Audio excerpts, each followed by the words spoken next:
Baiklah, kita lanjutkan tentang bahasan masalah tolak. Kita sampai kepada tolak, ada tolak khulu namanya. Ada tolak khulu, ada tolak mubarat. Tolak khulu itu apa? Itu talak dengan cara si istri memberikan uang atau harta kepada suaminya.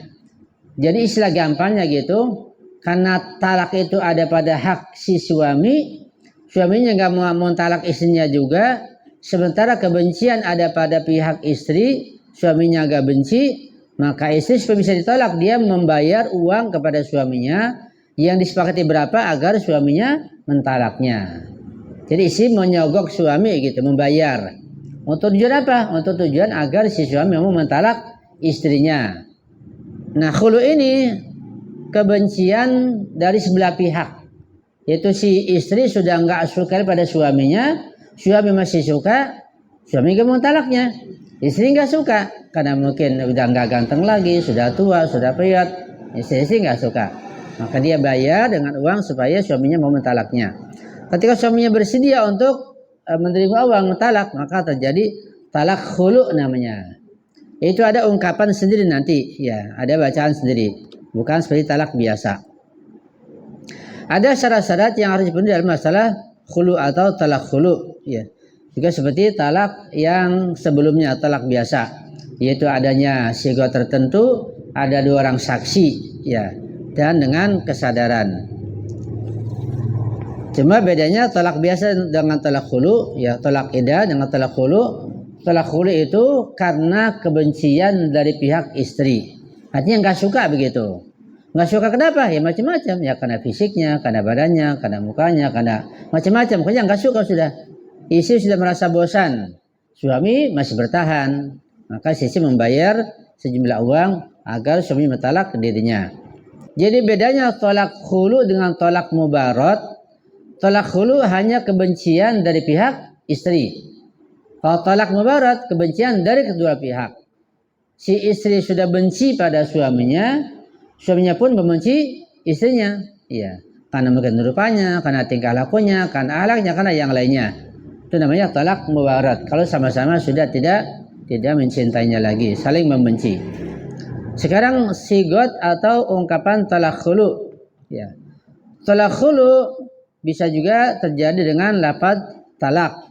Ya, misalnya anti talikun ala, misalnya berapa, 10 juta misalnya, begitu. Anti talikun ala 10 juta. Ada yang disebutkan berupa uang yang diberikan pada suami berapa banyak, atau berupa harta. Anti talikun ala, misalnya apa? Avanza misalnya, avanza, begitu. Juga bisa berlaku dengan talak khulu saja, seperti khala'tuki ala, itu ungkapannya.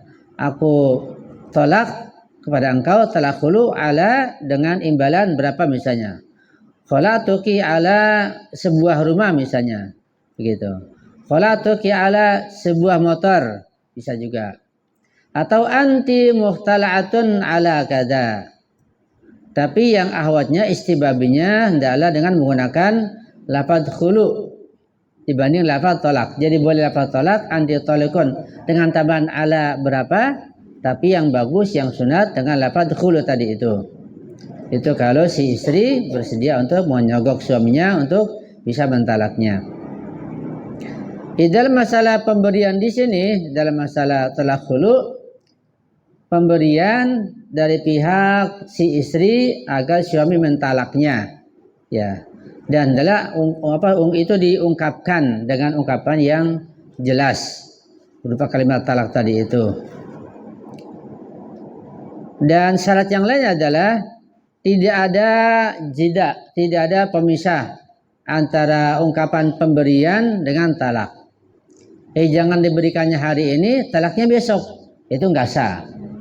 Ya, ketika pemberinya hari ini kasih 10 juta, kasih mobil, kasih motor pada suaminya, langsung ditalak dengan adanya 2 saksi begitu. Jadi langsung, tidak boleh adanya pisah, ya. Jadi dibolehkan memberikan semacam tebusan dengan apa saja, dengan uang, dengan barang, dengan apa saja. Sedikit ataupun banyak tergantung kesepakatan, ya, tawar menawar. sekalipun melebihi daripada mahar atau mas kawin. Ketika menikah mas kawinnya katakanlah 100 juta. Ya. Kemudian ketika talak khulu 200 juta, nggak apa-apa dibolehkan sekalipun melebihi mas kawin. Nanti ada aturan, ada hal-hal pemberian yang nggak boleh melebihi mas kawin, ada di masa yang lain. Di talak khulu boleh memberikan melebihi daripada harga mas kawin. Ini kalau si istri tadi membenci suaminya karena rupanya, karena fisiknya, bukan karena dijahatin, bukan karena dizalimi. Kalau karena dizalimi nanti lain kali, bukan tidak terjadi talak khulu namanya. Dikatakan artinya kalau seorang istri tidak suka kepada suaminya, kemudian si istri minta talak kepada suaminya, tapi suaminya tidak mentalak. Sementara kebencian istri kepada suaminya karena si suami menyakiti istrinya, memukulnya, mencacinya, mencercanya, menghinanya, begitu. Ucapannya kasar misalnya, ucapannya jorok, bacaan mengungkit keburukannya, dan seterusnya. Ya, karena si suami menyakitinya dengan ucapan seperti itu, sehingga istri minta talak dan memberikan sesuatu agar istri ya selamat dari kecaman, dari cercaan, dari hinaan suaminya, maka dia memberikan uang. Kalau itu tujuannya maka tidak sah talak khulu. Itu bukan talak khulu namanya. Ya talak biasa, jadi gak perlu ada tebusan, begitu. Dan itu urusannya ke hakim biasanya kalau di daulah Islamiyah, di negara Islam. Dan kalau seperti itu, yaitu si istri menebus dirinya dengan membayar pada suaminya karena suaminya menyakiti istrinya, ya mencacinya, menginjak-injaknya, mencercanya, memukulnya, maka tidak termasuk talak khulu dan haram bagi si suami menerima uang tersebut agar dia mentalak istrinya. Tidak boleh, nggak boleh diterima. Ya. Itu kalau khulu, ya. Tapi di sini kalau sudah dilaksanakan talak tapi dengan lafaz talak bukan talak khulu, maka dianggap sah. Kita nggak paham pikir seperti ini. Walaupun si istri ya dia memberikan uang pada suaminya karena suami menyakitinya, kemudian si suami juga melaksanakan talak tapi lafaz talak bukan lafaz khulu, dianggap sah juga. Lau talaqa az-zawju bi'awadin ma'adami karahatiha wa kanat al-akhlaqu multaimatan lam yasihal khul'u. Kalau seorang suami mentalak istrinya tapi dengan hanya ganti rugi atau dengan adanya semacam pemberian dari pihak istri kepada suaminya bukan karena kebencian si istri kepadanya, ya. Akhlak istri sangat baik, sangat bagus, maka khulu tidak sah. Karena khulu harus ada kebencian dari pihak istri. Ketika tidak ada kebencian tapi istri membayar untuk bisa ditalak, maka tidak sah talak khulu. Lagi ngapain kalau istri nggak benci, suami nggak benci, kemudian dibayar untuk talak? Ya ini main-main. Tapi fikih begini, ya. Fikih itu mengandaikan kalau mungkin terjadi begini maka tidak sah. Fikih seperti itu, walaupun tidak mungkin atau sangat sulit bisa terjadi. Kalau istri akhlaknya baik, suami baik, kemudian terjadi talak, kenapa terjadi talak? Ya, ini mengherankan. Kalau terjadi, ya, kalau talak sah. Kalau talak khulu tidak sah seperti itu. Artinya kalau talak tanpa bayaran sah, kalau khulu tanpa bayar maka tidak sah. Walam yamlik az-zawju al-iwadha, dan si suami tidak boleh memiliki pemberian dari istrinya tersebut. Ya, talaknya sah ketika diucapkan dengan lafaz talak. Kemudian talak khulu itu termasuk talak bain atau talak raj'i. Kan talak ada dua. Ada talak bain, ada talak raj'i. Talak raj'i talak yang bisa rujuk lagi ketika di masa iddah tanpa akad baru.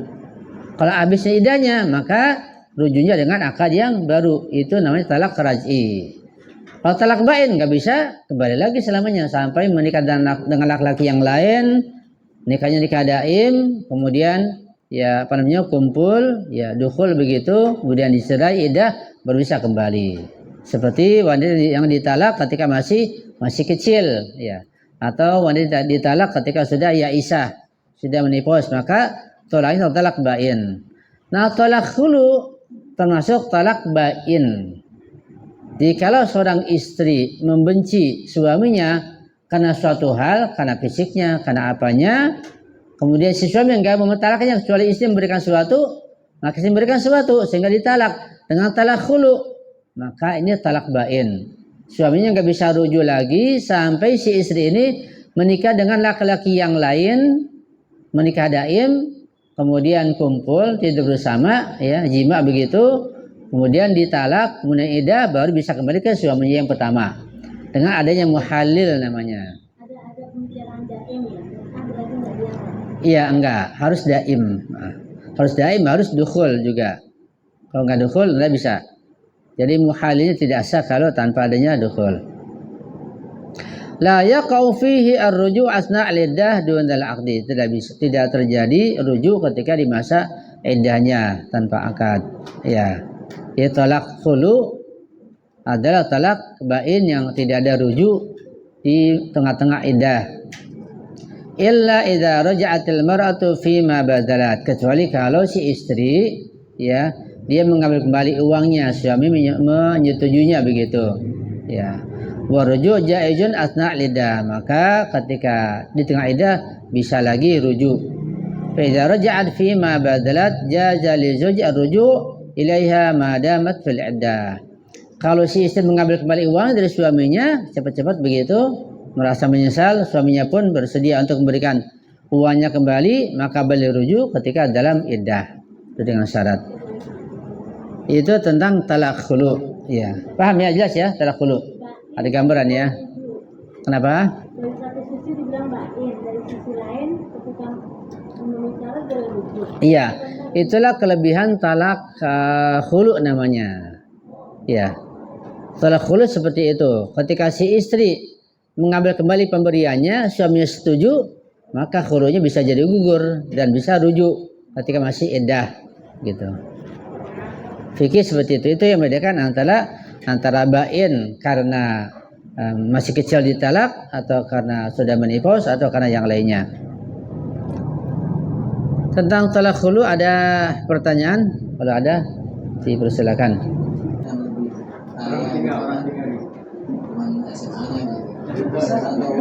Iya, bisa. Yang penting kebencian dari pihak istri. Suaminya enggak benci, karena suaminya melihat akhlaknya bagus, baik, masih menyenangkan. Istrinya udah enggak suka lagi. Seperti pernikahan terjadi misalnya antara laki-laki sudah usia 60 tahun, wanita masih muda. Ya, karena ketika awal nikah tertarik dengan gedungnya, mobilnya, uangnya, setahun jatuh bangkrut miskin. Nah, timbul kebencian karena fisiknya. Juga ada laki-laki yang lain yang menarik. Bisa terjadi khulu seperti itu. Iya. Karena rasa kebencian itu diminta cerai, apakah dengan memberikan uang itu lalu sifat dari wanita tersebut wanita yang buruk, yang artinya yang meminta talak kepada suaminya tanpa alasan yang benar itu, sehingga diharapkan dari bau surga lah, bau surga. Nah itu apakah itu jadi gugur gitu, Ustaz? Enggak, dia tetap wanita buruk, akhlaknya buruk, dan dia dilaknat oleh Allah, malaikat, dan oleh makhluk yang lain. Karena dengan sebab keburukan mungkin fisik suaminya, dia minta talak, dia punya uang banyak, jadi dia menjauh untuk bisa mentalak suami cerak dia. Karena kebencian fisiknya, bukan karena suaminya akhlaknya buruk, atau suaminya jahat, atau suaminya memukulnya, bukan karena itu. Karena akhlak yang Allah berikan tanpa harus merendahkan. Artinya memang dia hatinya nggak bisa menerima, dan dia mungkin nggak bisa mendapatkan kenikmatan, kebahagiaan, rasa cinta nggak bisa tumbuh gitu kan, karena kondisi fisik yang dia katakanlah. Nah berarti kan Allah memberikan jalan seperti ini dengan itu lain, itu ada uzur namanya, ada halangan. Enggak, ini kebenciannya karena fisiknya, bukan kalau sampai dia nggak bisa, katakanlah kalau sudah lemah fisiknya, nggak bisa kembali, sudah lain itu. Itu namanya ada uzur syar'i, ada sebab syar'i, nggak apa-apa kalau itu mah. Ini nggak kebencian yang biasa, jadi normal begitu. Suami masih normal, masih kuat, masih biasa. Cuma ada hal yang dia nggak suka aja. Iya. Jadi berdasarkan selera kalau ini. Kan masalah selera kalau ini. Iya, jadi si istri punya selera tinggi gitu. Iya. Iya. Pertanyaan kedua, Ustaz. Ini kan kalau apa tuh tadi termasuk talak bain itu adalah talak yang ketika talak itu terjadi ketika wanita itu sudah memasuki menopause. Iya. Ya, jatuhnya talak bain gitu saja. Iya. Nah, dan ini kan umumnya banyak terjadi di Indonesia nih. Iya. Orang sudah menopause, sudah orang tua gitu tiba-tiba cerai. Iya. Itu jatuhnya talak bain. Iya, bain. Talak bain gitu. Iya. Artinya dia tidak boleh istrinya dia tidak bisa rujuk lagi sebelum menikah lagi. Iya. Nah kan umumnya kan di Indonesia itu kan nggak tahu nih hukumnya istri. Apakah itu ketika dia balik lagi nanti jatuhnya jadi berzina atau gimana bisa? Kalau betul-betul, Gitu. iya. Kalau betul-betul nggak tahu karena kebodohan, nggak ada yang ngajarin, nggak termasuk zina, termasuk nikah syubhat saja. Oh. Artinya secara hukum dia tidak sampai dihukumi seperti berzina, harus dirajam atau harus dicambuk, nggak seperti itu. Itu kan hukum berzina dicambuk atau dirajam. Ini nggak sampai dicambuk atau dirajam, ya syubhat saja. Tapi termasuk dosa besar, dosa berzina. Cuma tidak terkena rajam saja, karena syubhat, karena ketidaktahuan, karena kebodohan. Terus harus putus kalau sudah tahu. Ya, kalau tahu pisah, pas tahu, ya pisah dan harus nggak bisa kumpul lagi. Karena nggak paham, bukan termasuk zina. Setelah paham langsung pisah, fasakh.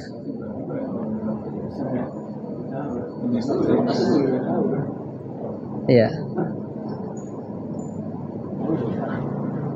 Saya mau menyambung masalah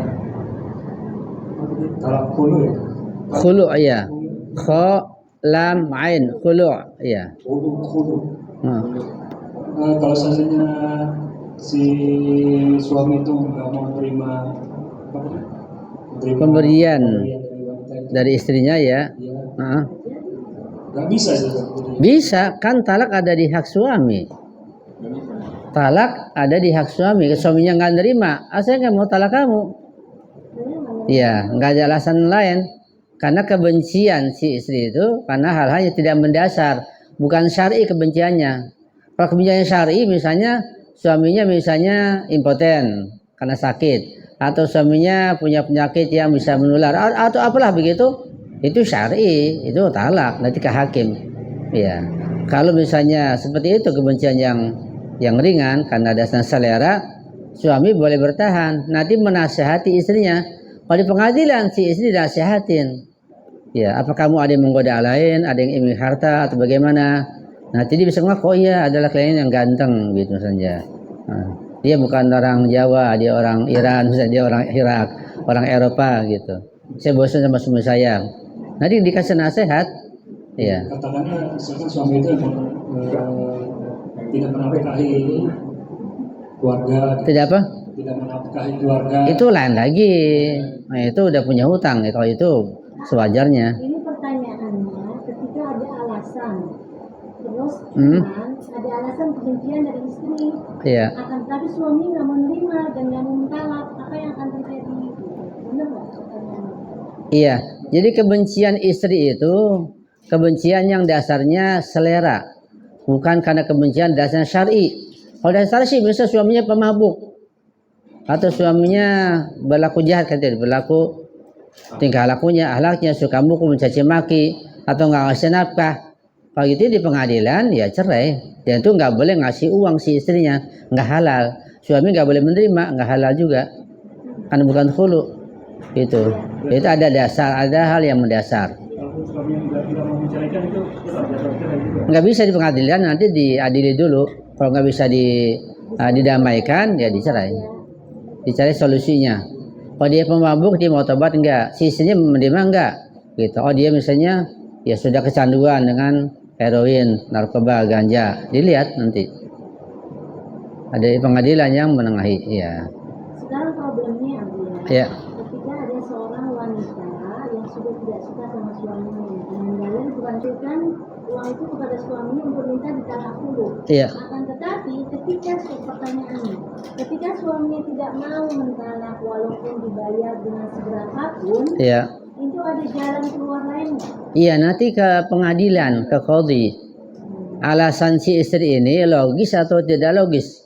Kalau logis nggak bisa bertahankan, ya suaminya nggak bisa bertahan lagi. dinasihati suaminya, ya kami ini sudah tua misalnya, kami udah nggak punya apa-apa misalnya, ya berapa lagi pengadilan nanti mengadili. Pertanyaan kedua, apakah suami saat itu berdosa secara syar'i, secara fikih? Iya berdosa ketika sudah nggak bisa kumpul lagi. Jadi kalau istri sudah nggak suka dengan suaminya, suami merasa ini istri nggak suka lagi, gimana mau kumpul udah nggak sama-sama cinta, ya nggak bisa, ya nggak normal lagi. Kalau sudah nggak bisa diperbaiki, nggak ada solusi lagi, nggak bisa disembuhkan kebenciannya itu, ya sewajarnya sudah pisah talak, nggak ada solusi yang lain. Tapi itu urusan pengadilan nanti atau qadhi atau mahkamah di negara Islam atau ulama. Ketika nggak ada qadhi, ya ulama yang nanti menilai, meneliti dan berikan bimbingan dan nasihat. Nggak bisa berdua aja, ya nggak bisa. Ya. Ini tolak mubarak kita lanjutkan pada minggu yang akan datang insyaallah. Sedikit ya. Sekarang pertanyaan bebas. Iya. Ini kesalahan yang utama dari ulama dan pemerintah. Tadi kan memberikan bimbingan, berikan penjelasan, melindungi, nanti mengadili dan berikan solusi yang terbaik. Ketika ulama dengan pemerintah ada kerjasama yang baik, cari solusi yang terbaik, maka akan ada yang keluarnya insya Allah. Jadi yang paling salah di sini adalah ulama dan pemerintah. Ya, tidak bisa mengatasi hal seperti itu. Kalau di Daulah Islamiyah, di negara Islam kayak di Iran, itu ditangani karena ada mahkamah, ada qadhi, ada para pegawainya, mereka meneliti, ya mereka juga membantu sepenuhnya dan juga memberikan bimbingan, ya.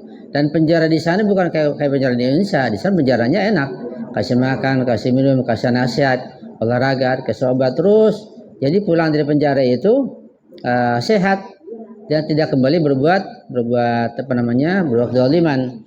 Dan masyarakat juga dikasih pengertian ketika ada orang di penjara, diterima di masyarakat seperti biasa, jadi paham gitu. Itu menyembuhkan. Kalau Indonesia mulai di penjara ya dicibir kan, ya dicemburutin. Nah, bahaya juga. Dia malah pulang di penjara Indonesia ya berbuat jahat lagi, malah lebih pandai jadinya. Kalau di Iran nggak seperti itu. Jadi dia dididik, dinasihatin, dibimbing, bahkan dibantu untuk demi menyembuhkan penyakitnya itu. Jadi harus ada mahkamah, harus ada qadhi. Kalau enggak tidak akan bisa selesai masalah itu. Ya, istilah di Indonesia terjadi di mana-mana, bukan Indonesia aja. Karena nggak ada qadhi, nggak ada mahkamah yang betul-betul bisa menangani masalah itu. Ya. Secara singkat, bahwa seorang istri itu dibolehkan menggugat cerai atau minta cerai kepada suaminya. Boleh. Dengan alasan apapun, istri boleh minta cerai kepada suaminya. Dengan alasan apapun. Nanti kalau alasannya syar'i dan logis, ya harus dipenuhi. Maka ketika tidak syar'i, tidak logis alasannya, maka nanti mendapat kutukan dari Allah, mendapat murka dari Allah pada istri yang minta cerai tersebut, gitu. Bahkan kalau alasannya juga syar'i atau logis, tapi masih ada solusi yang bisa dilakukan sehingga bisa berdamai, tetap si istri sangat tidak baik minta cerai kepada suaminya. Jadi kalau sudah tidak bisa ada jalan lain, misalnya seorang istri minta cerai pada suaminya karena suami sudah kecanduan narkoba, sudah mabuk begitu. Ini nggak ada jalan lain, maka harus cerai. Si qadhi dan hakim pun memutuskan dia dengan cerai karena akan membahayakan si istri, sudah berlaku keras misalnya, atau pada anak-anaknya sudah membahayakan, tidak ngasih nafkah. Ini sudah harus cerai, nggak bisa dengan jalan lain. Nanti si suami ini dipenjara kalau begitu, dipenjara dan dia dididik seperti itu. Ya. Jadi pada dasarnya si istri boleh minta cerai kepada suaminya dengan alasan apapun. Cuma nanti dilihat kalau alasannya logis atau syar'i, dilihat nggak bisa diatasi, ya nggak masalah dan nggak berdosa. Dan bahkan sudah sewajarnya kalau alasannya logis dan syar'i. Kalau nggak logis ya si istri berdosa dan mendapat kutukan. Karena sesuatu yang halal dan perkutukan dari Allah dan dimurkai oleh Allah adalah melakukan perceraian seperti itu. Nah, untuk Indonesia seperti itu memang sangat sulit, ya, apalagi karena masalah nafkah di mana-mana dan kebanyakan masalah keluarga itu karena masalah nafkah, ya. Jadi sudah sudah gajinya kecil, di luar pakai jajan lagi suaminya, jajan gak keluaran, merokok lagi, ya, rokok kan mahal, jadi 2 kali haram merokok itu, kalau dia tahu gajinya kecil, buat anak istri nggak cukup, ya usahakan berhenti merokok atau kurangi. Karena nanti mendapat tanggung jawab berat di sisi Allah. Ya sudah gaji kecil, nggak cukup buat anak sekolah, buat jajan, buat istri masih merokok juga, sehingga timbul percecokan di keluarganya. Itu berbahaya. Jadi masalah nafkah memang sangat sensitif. Dan lebih dari itu di Indonesia sangat kaya yang sangat banyak, tapi nggak dibagi pada rakyatnya. Jadi yang Anda tahu itu lebih 100 triliun setiap tahun itu hilang karena dikorupsi. Karena dia tidak mau, dia ingin bercerai, tapi si suaminya tidak mau menceraikan ya. Akhirnya berdampak ke si istri mudanya. Nah, si suami itu berdosa nggak sih? Itu kan maksudnya karena dia ingin melindungi si istri pertama karena baiklah menurut si suaminya ini, tapi karena dia benci di poligami, akhirnya berdampaknya ke si istri dan si keturunan dari si suaminya itu sendiri gitu. Sedangkan niat si suami ini baik gitu, ingin melindungi, tapi si istrinya malah berdampaknya seperti itu ke keluarga yang baru si suaminya gitu. Ya seperti itu. Terima kasih. Iya. Kebencian itu paling tidak ada kebencian karena perasaan, karena hawa nafsu, karena selera. Tapi ada kebencian karena dasarnya syar'i, karena syariat. Kebencian bermacam-macam. Ya. Dan juga dalam masalah keluarga terkadang terjadi seperti itu. Dan seorang wanita ketika minta cerai kepada suaminya, dilihat landasannya apa, sebabnya apa. Kalau landasannya karena kebencian secara syar'i itu tadi, kayak karena suami pemabuk, ya sangat wajar. Dan itu dibolehkan tentunya. Tapi karena selera, karena tidak syar'i, karena perasaan, itu nanti kalau berefek kepada meremehkan hukum Allah bisa berbahaya. Pada kasus seperti tadi itu, ketika suaminya orangnya baik, memberikan nafkah, melindunginya, hanya karena dia kawin lagi kemudian si istri pertama itu minta talak, ini alasannya tidak syar'i. Bahkan karena mengikuti perasaannya, merasa dianaktirikan begitu, merasa disingkirkan, merasa diinjak-injak perasaan, merasa diinjak-injak, merasa diremehkan, merasa dihargai lagi, padahal suaminya bisa melindunginya, suaminya masih memberikan nafkah, berarti dia minta talak alasannya tidak syar'i. Ya, ketika tidak syar'i dan suaminya bertahan, suami tidak berdosa, bahkan suami berusaha bertahan karena melindungi istrinya itu, membantu, apalagi anak yatim kan, enggak berdosa, bahkan dia akan membantu. Cuma perlu diberikan pemahaman istrinya itu tentang masalah poligami ada di Islam begini begitu macam-macam, dari sisi hukumnya begini, sisi sosialnya begini, sisi dunianya akhiratnya begini, dijelaskan sepenuhnya sampai si istri itu paham. Ketika dia menjelaskan dengan baik dan si istri punya kesadaran yang tinggi, ya pasti dia akan menerima. Kecuali kalau kebenciannya betul-betul egonya sangat tinggi, sehingga dia nanti betul-betul ya menolak hukum Allah. Ketika sudah paham ini hukum syariat, ini manfaatnya, ini solusi begini-begini dijelaskan dengan sepenuhnya, dia tetap menolak, berarti dia menolak hukum Allah. Kecuali kalau suaminya orang penjahat, suaminya baik, memberikan nafkah, melindunginya, nggak ada alasan untuk minta talak. Kalau alasannya hanya karena menikah lagi, karena dia dimadu, itu bukan alasan syar'i. Dan kebenciannya termasuk bagian dari membenci hukum Allah, membenci Allah, membenci Rasulullah, membenci Imam Ma'sum, dan sangat berefek buruk dunia dan akhirat.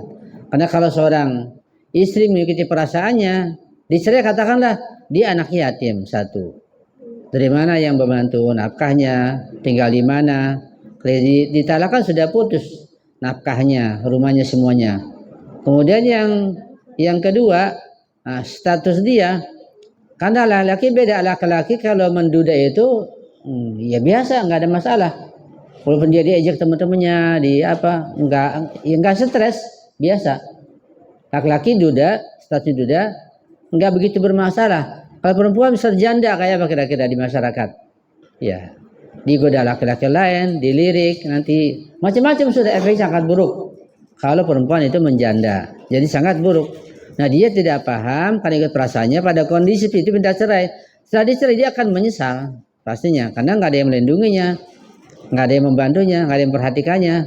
Bahkan juga di masyarakat akan menjadi jatuh martabatnya itu wanita ya. Itu harus dipahami dengan baik.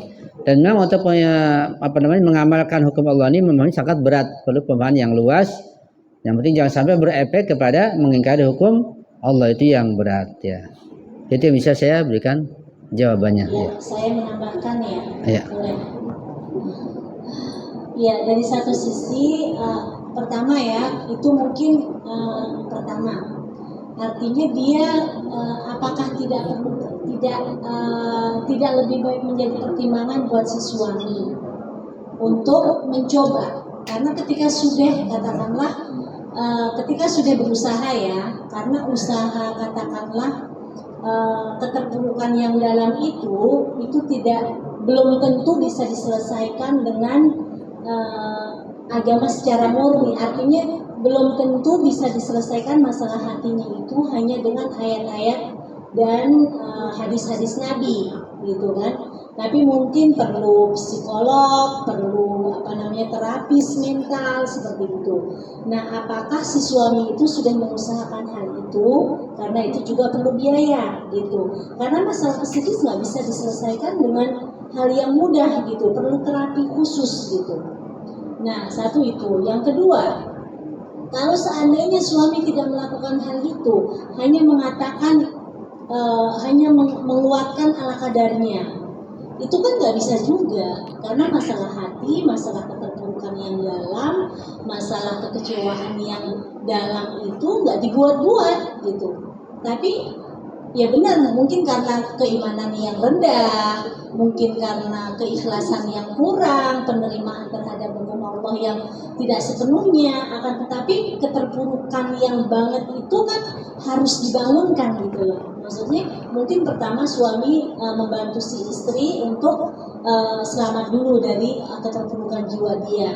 Kalau seandainya mungkin itu usahakan diikhtiarkan, barangkali nanti akan lebih baik, artinya bisa menerima dan tidak berefek negatif kepada keluarga keduanya gitu kan. Karena ini membawa efek keduanya nggak kita perhatikan. Akhirnya kan ada wanita yang terzalimi, ada anak yang seharusnya mendapatkan kesejahteraan kedamaian, istri kedua yang seharusnya mendapatkan kesejahteraan kedamaian tidak dapat, ya nggak? Nah, itu problem. Dosa nggak bagi laki-laki yang melakukan hal itu? Saya pikir berdosa. Jadi akhirnya istri pertama nggak nyaman, istri kedua nggak nyaman, anaknya menjadi korban.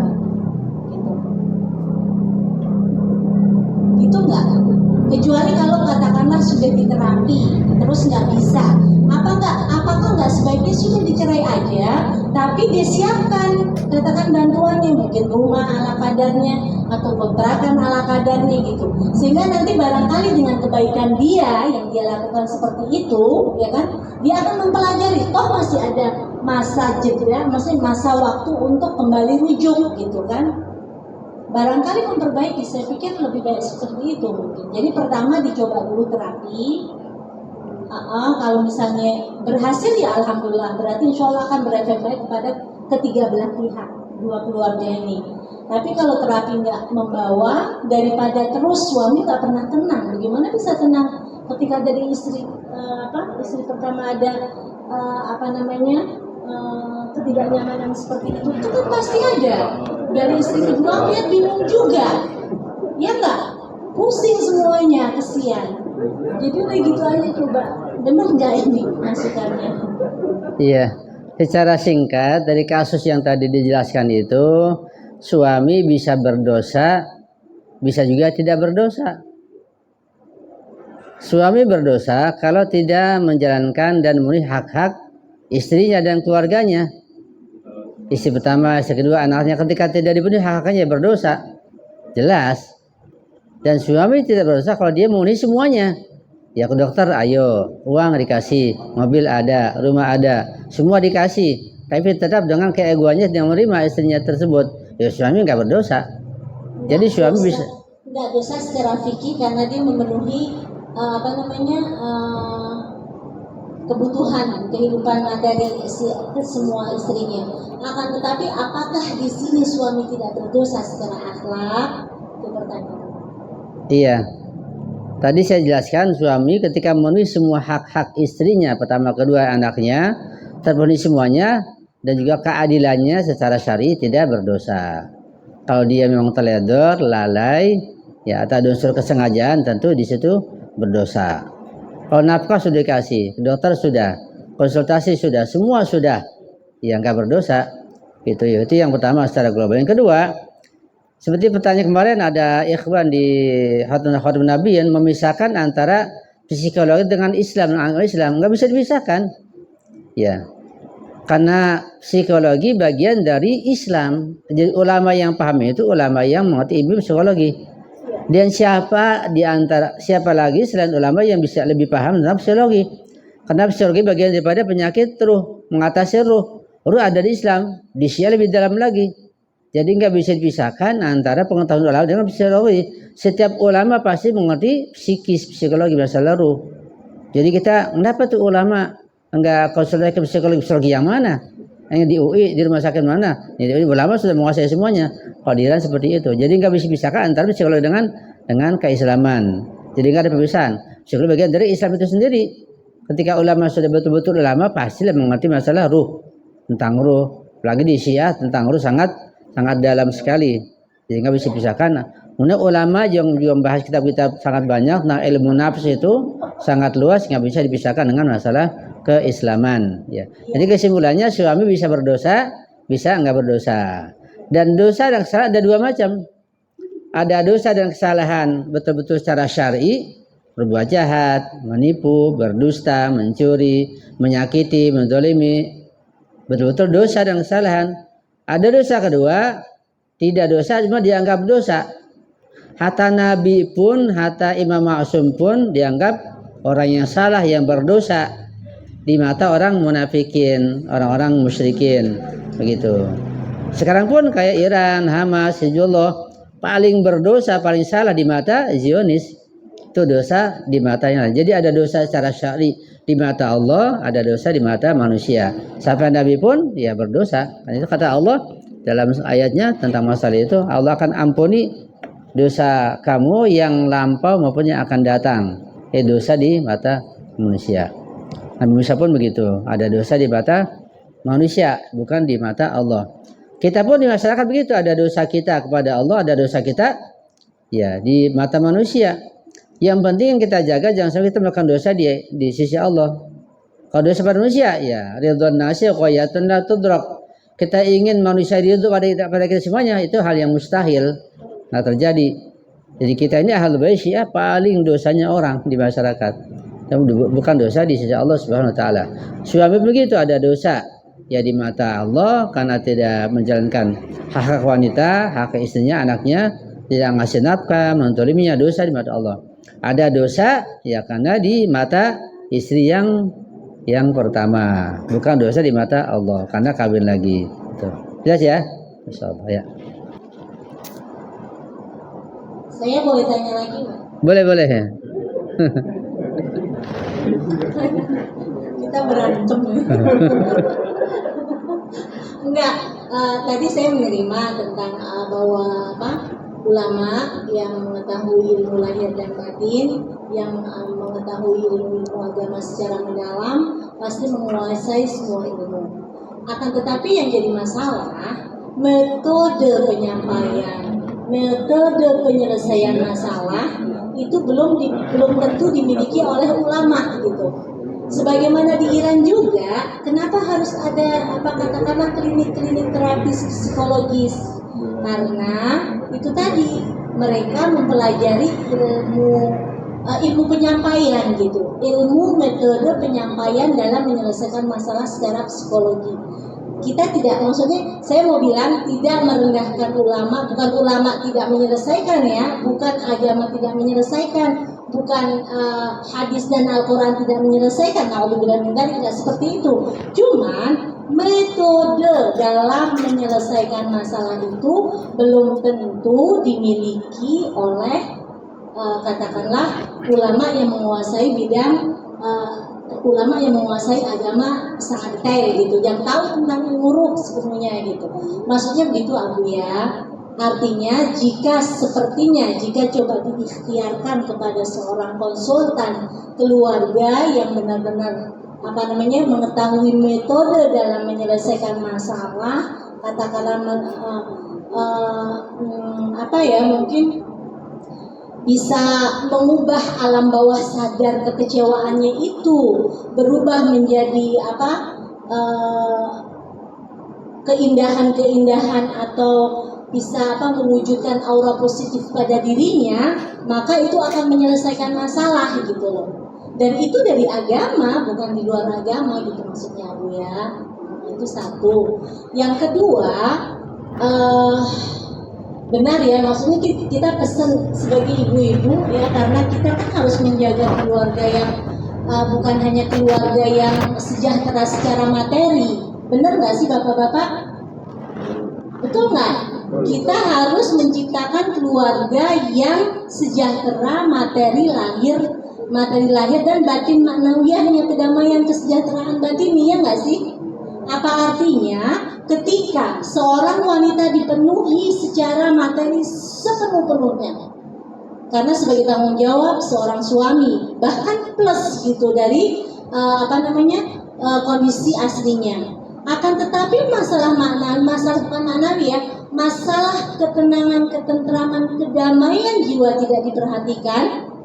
Apakah hal itu merupakan sebuah ajaran yang diajarkan oleh Rasulullah dan Ahlul Bait? Tentunya kan bukan gitu maksudnya Bu ya. Jadi artinya perhatikanlah bapak-bapak, mohon bahwa kita semuanya kaum wanita, istri-istri itu perlu support kedamaian yang kasih sayang, perhatian, kesetiaan yang sangat gitu. Artinya ketika ini didapat oleh seorang wanita, dipercayakan bahwa aku tuh cinta, aku tuh sayang, aku tuh perhatian, aku tuh setia. Kalau ada rasa seperti itu pada seorang wanita, itu menghasilkan keluar biasaan dalam rumah tangga, ketentraman bagi suami, ketenangan anak-anak, pendidikan yang berhasil, dan ribuan kebaikan dan keberkahan yang akan terwujud gitu. Maksudnya seperti itu.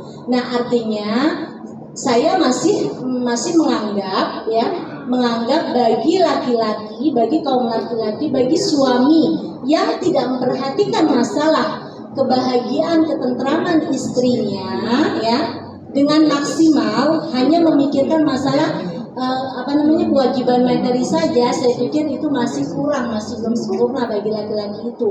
Artinya dia secara fikih tidak akan berdosa, akan tetapi saya pikir secara akhlak masih berdosa. Itu mungkin. Terima kasih. Mohon maaf. Ya. Farid, silakan. Makasih, sangat bagus sekali masukannya, insyaallah bermanfaat. Ada dua cerita Anda sampaikan dan juga mungkin pengulangan saja. Nanti antum yang menyimpulkan dan menghukumi cerita ini terkait masalah psikologi atau ilmu kejiwaan atau ilmu jiwa ya. Pertama, kita kenal almarhum Syekh Bejat adalah seorang ulama. Juga banyak yang lain di Iran, juga di Irak ada. Contoh Syekh Bejat seorang ulama. Nah, ketika ada sebuah keluarga cekcok terus singkatnya dan gak bisa damai, keduanya sepakat untuk minta keputusan dari Syekh Bejat. Sepakat apapun yang diputuskan Syekh Bejat kita terima sudah. Datang ke Syekh Bejat, misalkan dia cekcok terus, minta keputusan antum wahai Syekh Bejat. Kata Syekh Bejat, nah, talak, ceraikan istri kamu begitu. Ya karena ini keputusan dia ditalak, ya. Setelah sekian lama kemudian disuruh nikah lagi, akad baru nikah lagi. Mungkin setelah iddahnya selesai, akad baru nikah lagi. Kalau Syekh Bejat begitu. Kemudian baru damai, tentram, aman. Itu solusi dari siapa? Dari ulama Syekh Bejat yang ngerti psikologi. Psikologi manapun nggak paham seperti itu. Maknawi itu bukan psikologi, maknawi.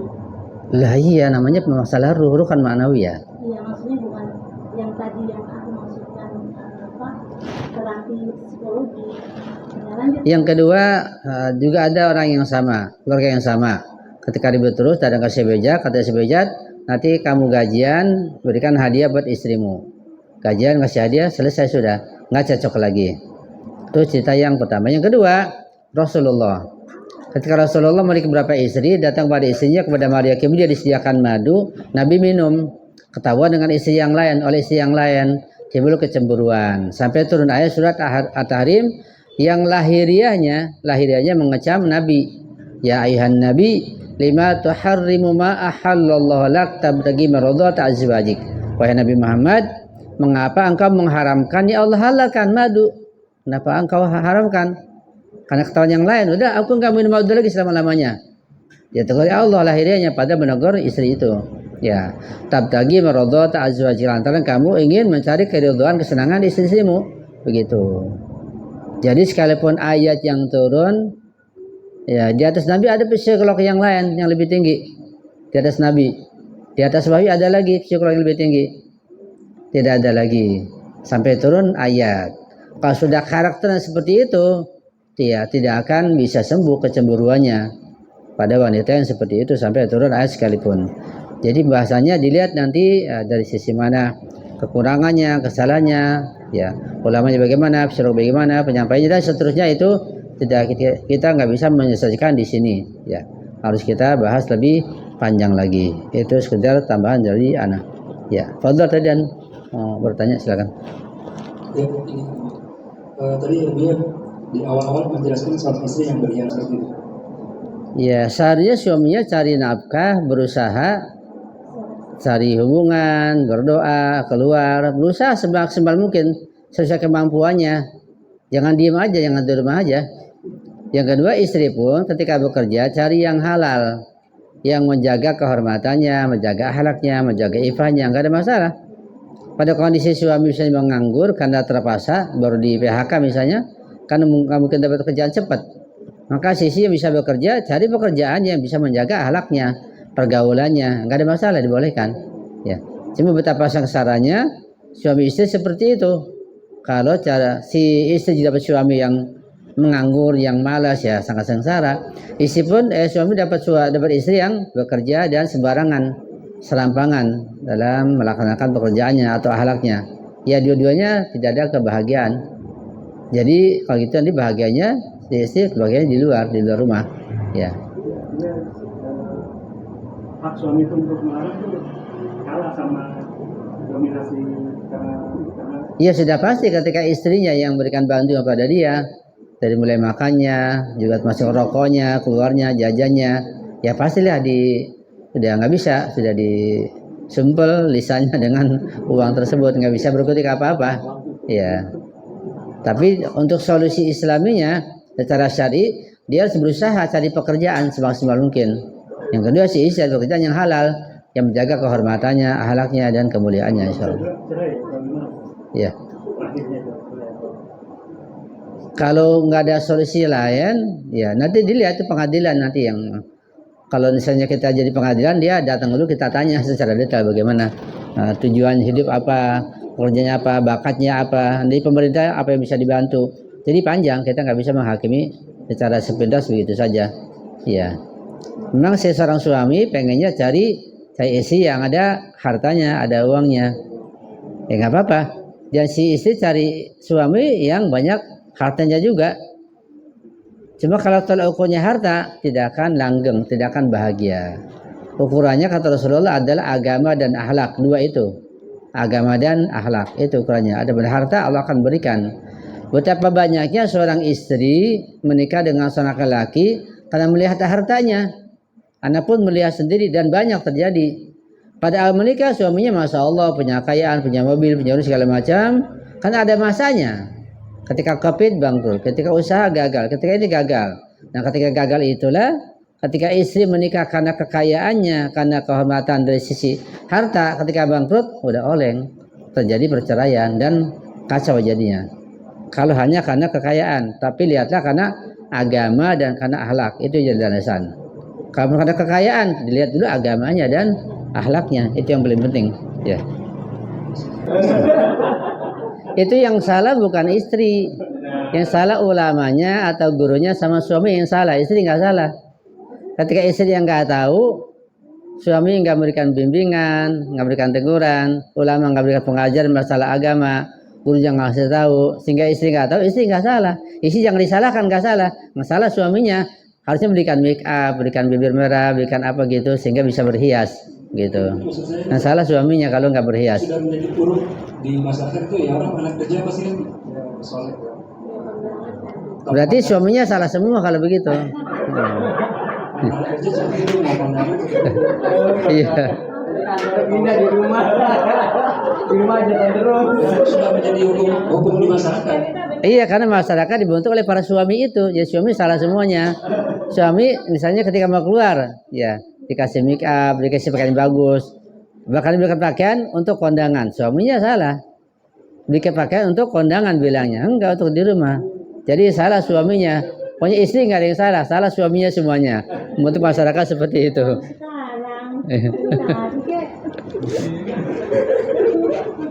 Jadi gimana boleh? 1-0 udah.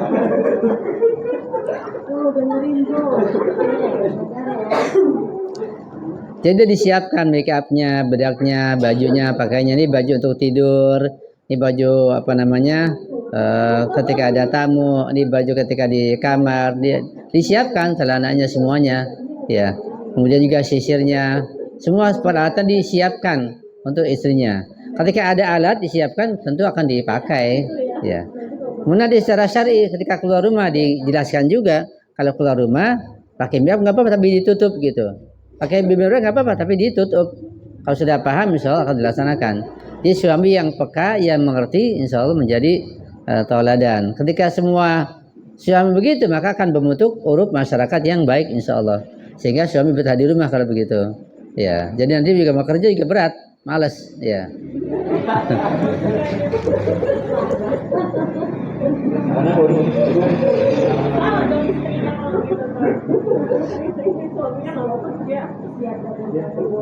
Iya. Ya kalau sudah nggak ada lagi kita tutup ya. Baca doa al-Fatihah bersama-sama. Allahumma salli ala Muhammad ali Muhammad ajil farajam. Sekian, mohon maaf untuk selalu. Saya akhiri, wassalamualaikum warahmatullahi wabarakatuh.